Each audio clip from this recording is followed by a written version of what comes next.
Okay, now you've seen this Hornady ammo before. It's the 55 grain soft point Hornady loads that they load and sell 50 in a box now for $24 from Dick's Sporting Goods. Now you can buy it for $23 from outlets such as Mid-South Shooter Supply or Natchez Shooter Supply or our good friends Midway USA. But by the time you pay shipping, you're going to wind up spending the same amount, if not more. So this is great from Dick's Sporting Goods because you get Hornady brass. And you know, if you buy Hornady brass raw, it'll cost you that much to buy the Hornady brass raw. So you might as well buy it in this loaded ammo. It's a great value, 23 bucks, 24 bucks for 50 rounds that you can shoot. But my friend Nick, the bench rester, said that when he was watching me shoot this with my Model 700 Police and only getting 1 inch, 1 1/4 inch groups, he said, well, that's what you can expect from ammo like this. Even though this ammo is very consistent, the bullets aren't that accurate because it's cheaper ammo. You're not going to get premium bullets. But anyway, it's good ammo. And for 1 inch groups at 100 yards, that's not bad for $24. So we're going to shoot some of this ammo with our Thompson Center Encore.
stop recording.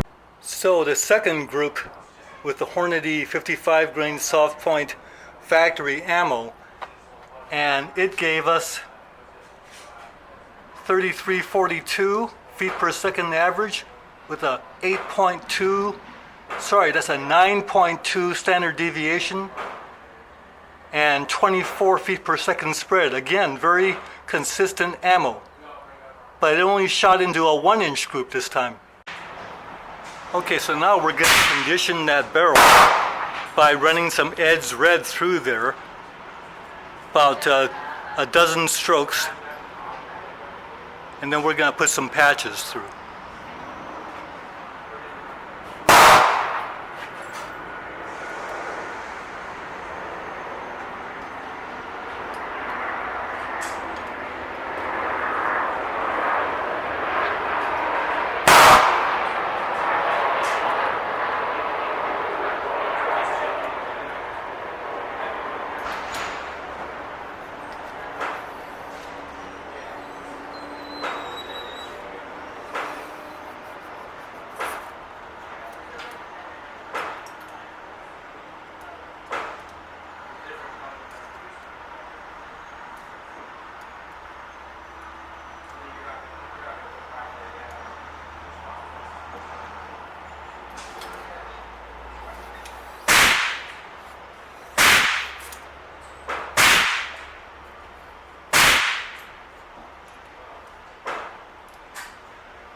Fortune cookie.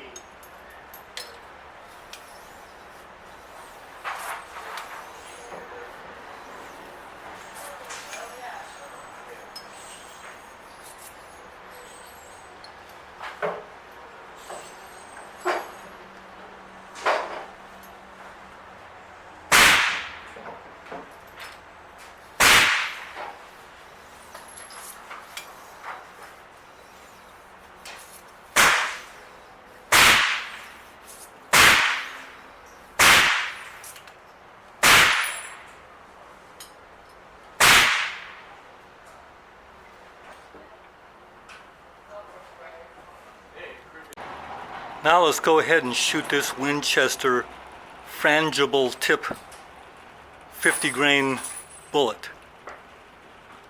This is factory ammo. We'll foul it with 2 rounds of the Hornady first.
So I must say this Winchester ammo is quite attractive. It looks like Winchester White Box 5.56, and the ammo is very clean. The cases are annealed. It's got the little tip there that makes it look like SS-109 type of ammo. So it's pretty promising. And the price is $12.99. Kind of attractive, and if we can get this to shoot real well, we got a good thing here.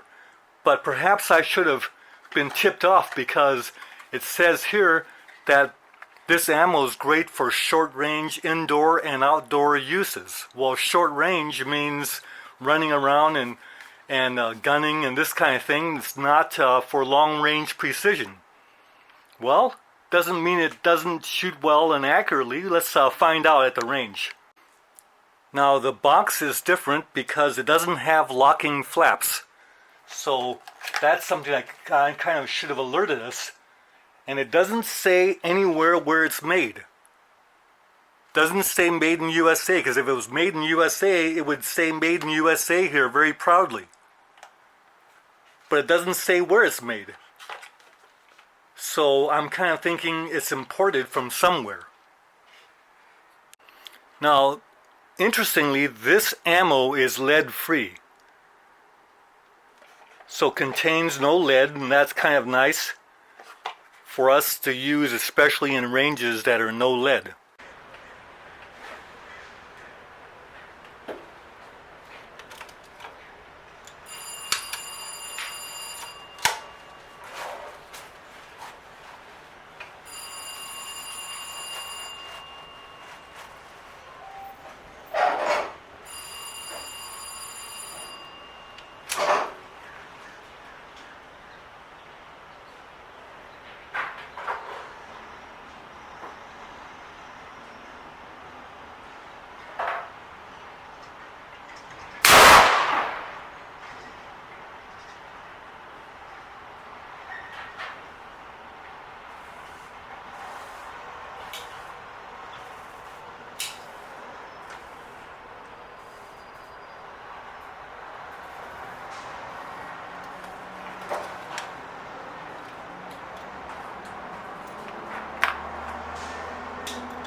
Now this Winchester ammo is 223, so that if your rifle is a 223 and not a 5.56, then you're going to buy this one. Now it just turns out that the 5.56 can be shot in the Thompson Center Encore very nicely, but this 223 is for people who have 223 weapons. And it's loaded with a 62 grain, what they call open tip. Well, what that means is it's a modified full metal jacket. And it says very big letters here, for training use only. That means you use this ammo to train on gun handling and running gunning and shooting short range, this kind of thing. It's not really for long range precision. And doesn't mean it won't shoot well at long range. We need to find out. At $12.99, we owe it to ourselves to give it a try. Once again, this ammo doesn't have any made in USA or made in China or anything like this. Doesn't have any of that on there. Not even in the small print. And once again, it has the no lock packaging.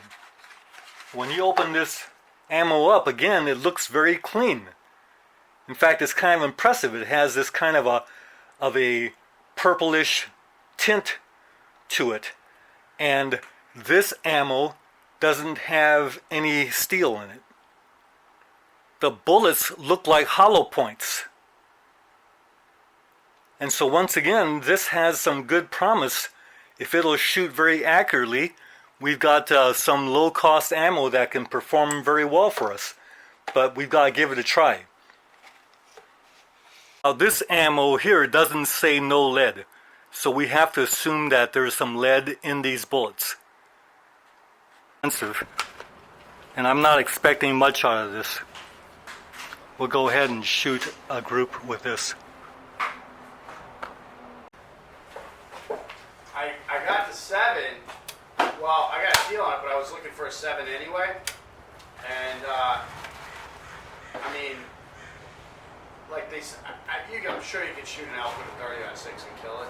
But that thing will kill anything in North America. Yeah.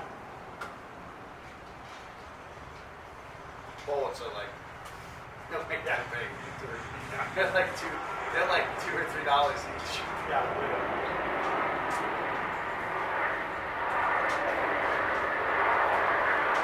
My brother was trying to talk me out of 7 pounds. I'm like, I've never shot a 7 mil. Let's find out what this feels like.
Ceasefire. Open all actions. Remove all cartridges. Finish all weapons. Remember, you need to build a target chain standing on the yellow safety line. Stand by for firearms check. Do not go down range. Well, we have a thunderstorm coming in. Well, having the target blow down is not a good idea. That's probably my last one. The target's been moving around the wind all afternoon. We just had a lightning flash. Go ahead and pull your bolt and check it while you're here. You can just do it. It's a lot more accurate when you sight it in, before sighted in your yard. So, There's a peal of thunder. And here comes the rainstorm. You can hear the rain coming down. There's a flash of lightning right there. I think it's time to call it quits today. Didn't get a chance to do as much as I wanted to. And today at the range we did this kind of grouping with the Hornady, the Hornady. It's about 1.5 inches. That's not very good. And then that inexpensive ammo that really it's just blasting ammo. Is not very good for anything really. So I would recommend avoiding the purchase of that ammo that's just made for $12.99. So I spent $80 buying ammo the other day to run this factory ammo test, and You know what? Would I buy this ammo again? No. The standard deviations on this ammo is in excess of 40. So it's not loaded very consistently, and sure enough, when they say it's for short range or for training only, they mean it. So I'm not going to buy any more of this ammo, but it's not a total loss. If I bring new shooters to the range, I can sure let them shoot this, because all they want to do is blast anyway, right? So not a total loss. And besides, today I was able to help 2 shooters to zero their scopes. They were having trouble getting their scopes zeroed. In fact, the shooter in the next lane that was talking about shooting and hunting, and he's going to go hunting this weekend, and he couldn't get his rifles zeroed. He shot a whole box of expensive 7mm Remington Magnum ammo, couldn't get his rifles zeroed. So I couldn't help it. I went over and he had only a few rounds left, and so I helped him bore sight his rifle, and I had him zeroed in like 4 rounds. And he opened up another box of ammo and put them all in the little paster that he stuck in the center of the bullseye, and he was happier than a lark because he's going to go hunting this weekend, and now he's ready to go. And then I helped this other guy with his 243 getting his scope zeroed in. So it wasn't a total loss, and besides, look what I also got, some nice range scrap. Well, one good thing is we picked up 15 pounds of range scrap. And that's because I'm running a little bit low. I've got about 200-pound reserve. So time to build that back up again.